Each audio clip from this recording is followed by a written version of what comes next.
I've argued with a certain degree of vigor and prescience that larger objectives are accomplished through smaller objectives. Pursuant to such, the same thing applies in politics. I've argued strongly that I've wanted Tulsi Gabbard on that debate stage. Not because Tulsi Gabbard could win the race. Whether she could win or not, who knows? I don't think she can, but it's possible. I want her on that stage because I want her perspective put out to the public. I want that perspective, that anti-interventionist perspective, espoused on stage. I want the other candidates on that stage who usually don't deal with that particular point of view to have to deal with that particular point of view. In many respects, my own certain point of view in regards to this notion of intervention around the world. It's not a detraction from Sanders. It emboldens him. There's another lefty in the race. One, Mr. Mike Gravel.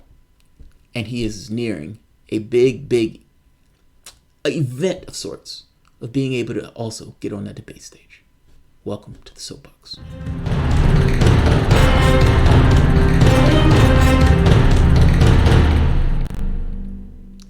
My name is Jamarl Thomas. This is the Progressive Soapbox.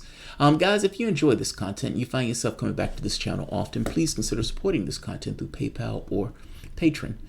This video will not be long, but I did want to give a shout out because this is something that I have supported.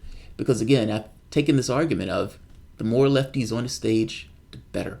I want the perspective espoused. I want it to be seen as a normal type perspective. I don't want it to be considered a radical perspective because I don't think it is a radical perspective. And having more lefties on the stage to espouse their perspectives makes it that much clearer. When Ocasio-Cortez comes out and says, we need to raise the marginal tax rate on the rich. And the people in the media was like, oh, gasp by this. I can't believe she said that. And then they do polling and 70% of the population says, yes, that's right. You should do that. I want the perspective espoused.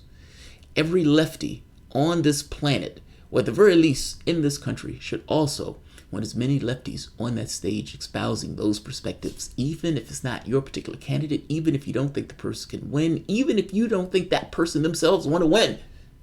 I don't care. I want the perspective espoused. Gravel sent a text message. And in that text message, he makes the point that they are 1,400 donors away for qualifying to be on the Democratic debate stage in the next debate. I want Gravel to be on that debate stage. And when I say even a dollar helps, even a dollar helps. For those of you who are not old enough to know who Gravel is a a senator from Alaska. He's been a senator from 1969 to 1981, and before that he was in the House of Representatives from 65 to 67. Gravel, you may know his name, read out segments of the Pentagon Papers into congressional record.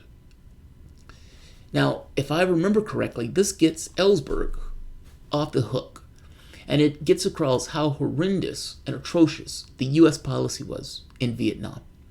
One of the big sticking points that we have with Sanders is, well, I mean, the guy has had this position for years. And oftentimes throughout the course of the historical record, when you look back on what Sanders was saying, he was prescient because he was often right. Gravel is also one of those people who's been holding this anti-war and been a strident anti-war position for years. From his, if I am not mistaken, I don't necessarily know what's taking place in the 69s, but I do know up until this point it's been rather consistent. Well, Gravel is trying to get into the race. Gravel is trying to get onto the debate stage. He's already in the race. This is a video that Gravel released. Back when, I remember when Gravel ran in the first race. I even remember the first debate that Gravel was in with Obama and Clinton, all these guys on stage. And he was awesome. He read them the Riot Act. And the catch is, he was before his time because the perspective that he was holding right then, right there, the country hadn't gotten there yet. You did not have a Bernie Sanders to drag it there. Didn't have a Sanders to drag it there. Take a look at this. He released a campaign ad called Rock. That was the first time around. And it was this kind of, you could say, philosophical piece where he takes a rock and throws it into the lake and walks away. He stares at the camera and walks away. That's the entire campaign ad. That's the entire campaign video. Take a look at this. He releases another one called Rock 2.0. So let's maybe bring up the topic of the day, which is the Green New Deal. How much will this cost? That's unclear. How will we pay for it? Unknown. It's not realistic. Because there's no way to pay for it. It's immoral. The younger generation now tells me how tough things are. A billionaire is standing on stage telling the crowd that the Green New Deal is immoral. Think about that. Now, whether or not the plan has defects, whether or not the plan has flaws, and I would even agree to those things. I would even say the plan is just kind of open and airy, and it's somewhat of a goalpost, more so than a specific set of strategies in order to get to any particular point. It's almost like benchmarks. Your world is on fire. Your world is on fire. And a person standing on a Democratic stage, a billionaire, that in many respects the world is on fire because of people like him and the excesses that these people were able to accrue to themselves, essentially exploiting labor in order to get those resources, get resources that really should have been put into public services and into the people who he was exploiting at his coffee shops. But it's the Green New Deal that's immoral, not the exploitation. Exploitation's fine. It's, trying to do something about destroying the planet. That's the problem here. Let's keep going. I'm sorry. Give me a break. No.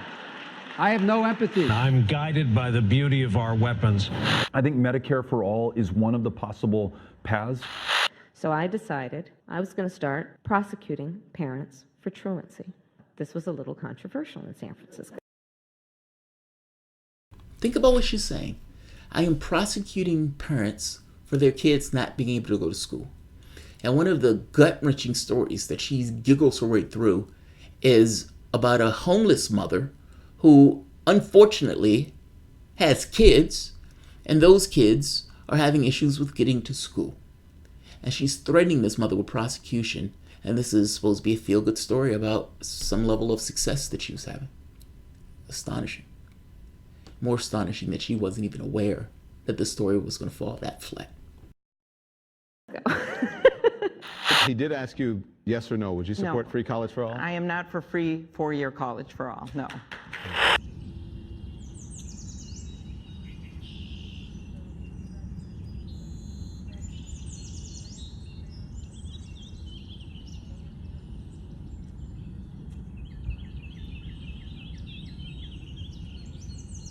Human beings are being killed as I speak to you tonight, killed as a direct result of policy decisions we as a body have made. This approach of war on drugs has not succeeded. We've spent billions of dollars on it. And we fill up our prisons to the point where we're the embarrassment of the world. We're supposed to be a democracy. We've got more people in prison, 2.3 million people in prison.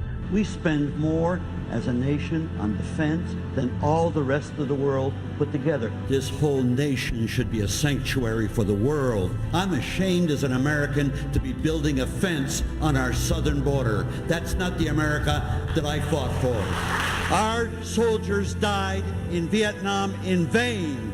You can now, John, go to Hanoi and get a Baskin-Robbins ice cream cone. Why do they hate us so in so many places around the world? Because we kill so many people wantonly.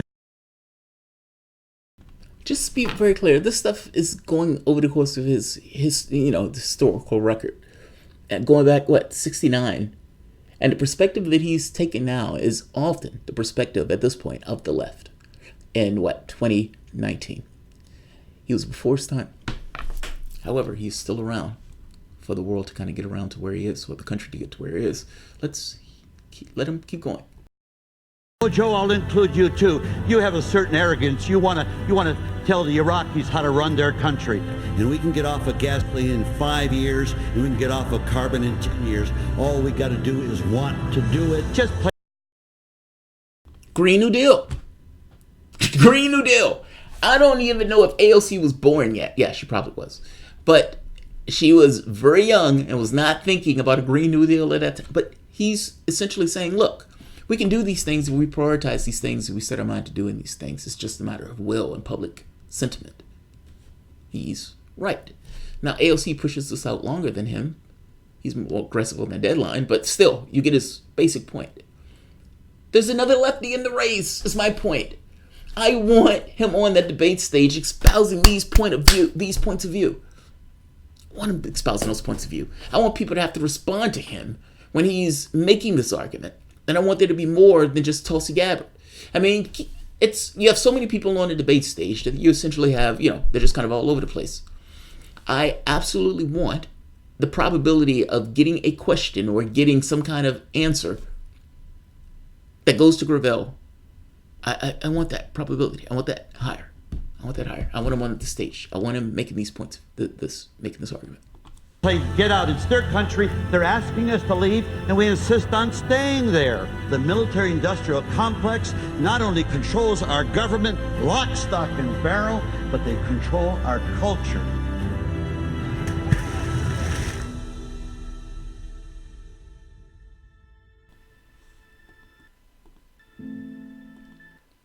And then a man just gets up and walks away.